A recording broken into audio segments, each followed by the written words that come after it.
골프 치시는 분들이라면 누구나 겪는 골칫거리, 바로 경사면 샷이죠. 이게 사실 미스터리가 아니라 과학이라는 거 알고 계셨나요? 오늘 제대로 한번 파헤쳐 보겠습니다.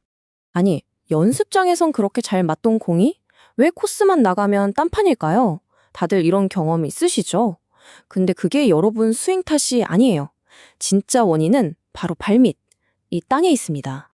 그래서 오늘은 이런 순서로 한번 알아볼 겁니다. 먼저 완벽한 라이라는 게 왜 거짓말인지, 그리고 공은 도대체 왜 휘는 건지, 그 다음에 각종 경사면을 어떻게 정복할지, 마지막으로 프로들은 이걸 어떻게 공식처럼 활용하는지까지 싹 다 알려드릴게요. 자, 첫 번째 섹션입니다. 완벽한 라인은 거짓말이다. 그러니까 연습장 매트와 실제 코스는 완전히 다른 세상이라는 거죠. 생각해보세요. 연습장 매트는 항상 완벽하게 평평하잖아요? 근데 이게 사실 우리한테 환상을 심어주는 거예요. 실제 코스 설계자들은 우리를 편하게 해주려는 게 아니라 어떻게든 우리 균형을 무너뜨리려고 작정하고 코스를 만드니까요. 자, 여기서 진짜 중요한 포인트가 나옵니다. 현대 골프의 비밀은요, 스윙을 뜯어고치는 게 아니에요. 바로 셋업, 그러니까 준비 자세를 살짝 바꿔주는 겁니다. 프로들은 라이가 바뀔 때마다 스윙을 바꾸는 게 아니라 그 경사에 맞게 어드레스만 살짝 조정한다는 거죠. 이게 핵심입니다. 두 번째, 곡선의 기하학입니다. 도대체 공은 왜 옆으로 휘는 걸까요? 이게 진짜 재미있는 부분인데요. 공이 휘는 게 무슨 마법 같은 게 아니에요. 이건 그냥 순수하게 예측 가능한 기하학, 수학의 영역이라는 겁니다. 그 비밀의 열쇠가 바로 이 딥플레인 이론이라는 건데요. 뭐 어렵게 생각할 거 없고요. 아주 간단해요. 공이 처음 딱 출발하는 방향 있죠? 그건 클럽 페이스가 어딜 보느냐에 따라 결정되고요. 그리고 공이 휘는 건 그 페이스 방향이랑 내 스윙 궤적이 얼마나 다르냐, 그 차이 때문에 생기는 겁니다. 이 원리 하나만 알면 경사면에서 일어나는 모든 일을 설명할 수 있어요. 자, 이걸 보세요. 그러니까 핵심이 뭐냐면 내가 아무리 완벽하게 똑바로 스윙을 해도 이 경사면 자체가 클럽 페이스 방향을 그냥 물리적으로 틀어버린다는 거예요. 공이 발보다 높으면 어떻게 될까요? 클럽 앞쪽, 토우가 들리면서 페이스가 자연스럽게 왼쪽을 보게 되죠. 그럼 훅이 날 수밖에 없는 거예요.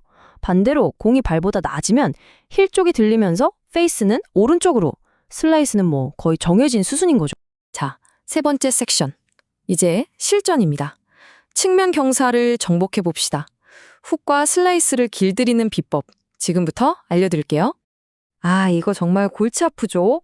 공이 발보다 높을 때 나오는 훅, 이거 어떻게 잡아야 할까요? 근데 놀랍게도 해결책은 스윙을 시작하기도 전에 바로 어드레스 관계에 있습니다. 이 지긋지긋한 훅을 막아줄 세 가지 방어막이 있습니다. 첫째, 평소보다 좀 더 꼿꼿하게 서서 척추랑 무릎을 펴주는 거예요. 그리고 체중은 살짝 발가락 쪽에 둬서 균형을 잡고요. 둘째, 그립을 좀 짧게 내려잡으세요. 이러면 컨트롤이 훨씬 좋아지고 훅도 덜 나요. 마지막으로 스윙 자체를 위아래로 찍는 게 아니라 마치 야구 스윙하듯이 몸 주위로 좀 더 평평하게 휘두르는 겁니다. 이 세 가지만 기억하세요. 골프 황제 타이거 우즈는 이런 느낌을 이야기했어요. 오른손이 공 아래에 계속 머무는 느낌이라고요. 이게 무슨 말이냐면 손목이 확 돌아가서 악성 훅이 나는 걸 막아주는 뭐랄까 마법 같은 이미지 트레이닝인 거죠. 컨트롤된 드로우를 만드는 비결이랄까요? 자, 이번엔 반대 상황, 공이 발보다 낮을 때입니다. 이 샷의 핵심은 딱 하나, 안정성입니다. 무조건 안정성이에요. 그러려면 첫째, 거의 스쿼트 하듯이 무릎을 깊게 구부려서 자세를 낮춰야 해요. 척추각은 유지하면서요. 둘째, 체중을 뒤꿈치 쪽에 둬야 스윙할 때 몸이 앞으로 쏠리는 걸 막을 수 있습니다. 그리고 제일 중요한 거, 임팩트 때 절대 몸이 일어서면 안 돼요.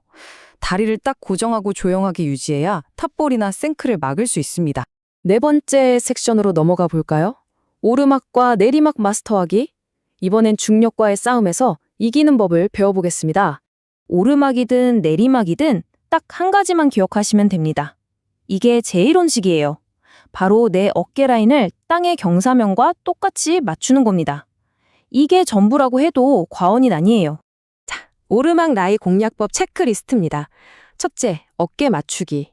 왼쪽 어깨는 높게, 오른쪽은 낮게, 경사랑 똑같이요. 둘째, 체중은 스윙 내내 낮은 쪽 발, 그러니까 오른발에 두세요. 셋째, 클럽은 한 클럽 더 길게. 오르막에선 공이 높이 뜨고 짧게 가거든요. 마지막으로 타겟보다 오른쪽을 겨냥하세요. 이 라이에선 자연스럽게 당겨치거나 훅이 나기 쉽습니다. 이건 진짜 골프에서 가장 어려운 샷 중 하나죠. 내리막 라이. 하지만 원리는 비슷합니다. 첫째, 어깨를 경사에 맞추세요. 왼쪽 어깨가 낮아지겠죠? 둘째, 체중은 낮은 쪽 발, 즉 왼발에 아예 딱 고정하세요. 절대 뒤로 옮기면 안 됩니다. 셋째, 클럽 헤드로 경사면을 따라 공을 싹 쓸어친다는 느낌으로 스윙하세요. 그리고 마지막, 공이 엄청 낮게 깔려서 많이 구를 거예요. 그러니까 그린 중앙이 아니라 그린 앞쪽을 목표로 잡는 게 현명합니다. 자, 마지막 5번째 섹션입니다. 프로의 전략적 공식. 지금까지 배운 기술들을 프로들은 어떻게 감이 아닌 계산으로 풀어내는지 한번 보시죠. 프로 캐디들이 쓰는 아주 간단한 법칙이 있어요. 바로 1대1 법칙입니다. 이게 뭐냐면 고도 변화 1야드당 거리 1야드를 더하거나 빼는 거예요. 예를 들어 10야드 오르막이다? 그럼 그냥 10야드 더 먼 거리라고 생각하고 클럽을 잡는 거죠. 정말 간단하죠? 근데 프로들은 여기서 한 단계 더 나아갑니다. 그냥 거리만 더하고 빼는 게 아니에요. 오르막 샷은 공이 떨어지고 나서 거의 구르지 않잖아요. 특히 롱아이언은요. 그래서 이건 감안해서 거리를 훨씬 더 넉넉하게 보고요. 반대로 내리막 샷은 캐리 거리에만 집중하고 공이 떨어진 후에 얼마나 굴러갈지는 완전히 별개로 계산하는 거죠. 이게 바로 디테일의 차이입니다. 프로들이 가장 두려워하는 실수 중 하나가 바로 더블 크로스인데요. 이게 뭐냐면 오른쪽으로 밀어치려고 했는데 오히려 왼쪽으로 감겨버리는 최악의 상황이죠. 이걸 피하려면 어떻게 해야 할까요? 만약 오른쪽으로 20야드를 봐야 한다면 핀을 보고 서서 스윙만 오른쪽으로 하는 게 아니에요. 아예 저 멀리 있는 나무 같은 진짜 타겟을 정하고 그냥 그 타겟을 향해 똑바로 스윙하는 겁니다. 몸과 마음을 일치시키는 거죠. 결국 이 한마디가 프로들의 마인드를 전부 요약해주는 것 같아요. 중요한 건 완벽한 스윙이 아니라 가장 기능적인 보정을 찾는 것. 그러니까 주어진 라이의 형식을 그대로 받아들이고 그 상황에서 내가 할 수 있는 가장 효과적인 조정법을 찾는 게 진짜 실력이라는 겁니다. 자, 이제 여러분은 경사면 샷의 물리학도 알았고 그걸 이겨낼 도구들도 모두 손에 넣었습니다. 지금까지 두려움의 대상이었던 경사면이 오히려 여러분의 새로운 무기가 될 수 있을 거예요. 오늘 배운 것들 중에서 어떤 라이부터 먼저 정복해보고 싶으신가요?